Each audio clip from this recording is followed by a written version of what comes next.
চীনের গুয়াংডং প্রদেশে চিকুনগুনিয়া ভাইরাসে আক্রান্তের সংখ্যা ৭,০০০ ছাড়িয়েছে। এর মধ্যে সবচেয়ে ক্ষতিগ্রস্ত শহরগুলোর একটি হলো ফোশান, যেখানে আক্রান্তদের রক্ত পরীক্ষার ফল নেগেটিভ না আসা পর্যন্ত হাসপাতালেই থাকতে বলা হয়েছে। চিকুনগুনিয়া মশাবাহিত ভাইরাস। এই রোগ ছড়ায় এডিস মশা থেকে। মূলত এডিস ইজিপ্টাই ও এডিস অ্যালবোপিক্টাস মশার কামড় থেকে এটি ছড়িয়ে থাকে।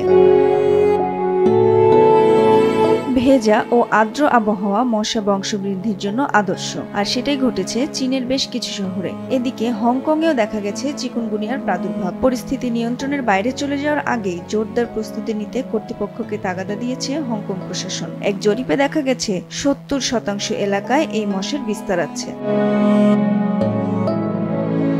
ফোশান সহ আরও প্রায় ১২টি শহরে সংক্রমণের খবর মিলেছে। শুধু গেল সপ্তাহে নতুন করে ৩,০০০ রোগী শনাক্ত হয়েছে। রোববার স্থানীয় ফার্মেসিগুলোতে জ্বর, ব্যথা বা র্যাশের ওষুধ বিক্রির সময় ক্রেতার নাম ঠিকানা নথিভুক্ত করা বাধ্যতামূলক করা হয়েছে। চিকুনগুনিয়ার সাধারণ উপসর্গের মধ্যে আছে জ্বর, গিটে গিটে ব্যথা, পেশি দুর্বলতা, শরীরে র্যাশ বা লালচে দাগ। তবে এই জ্বরে পুরো শরীরে তীব্র ব্যথা অনুভব হয়, যা সাধারণ ভাইরাস জ্বরে দেখা যায় না।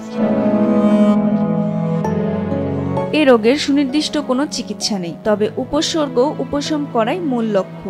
সাধারণত বিশ্রাম, তরল পানীয় গ্রহণ এবং ব্যথানাশক বা জ্বরের ওষুধ নেওয়ার পরামর্শ দেন চিকিৎসকেরা। চীনে এই ভাইরাস বিরল হলেও দক্ষিণ ও দক্ষিণ পূর্ব এশিয়ায় রোগের প্রাদুর্ভাব বেশি। মশার বংশবিস্তার নিয়ন্ত্রণে ব্যর্থ হওয়ায় এরই মধ্যে কিছু হোটেল ও রেস্টুরেন্টকে জরিমানা করা হয়েছে। চিকুনগুনিয়া ঠেকাতে বাড়ানো হয়েছে নজরদারি।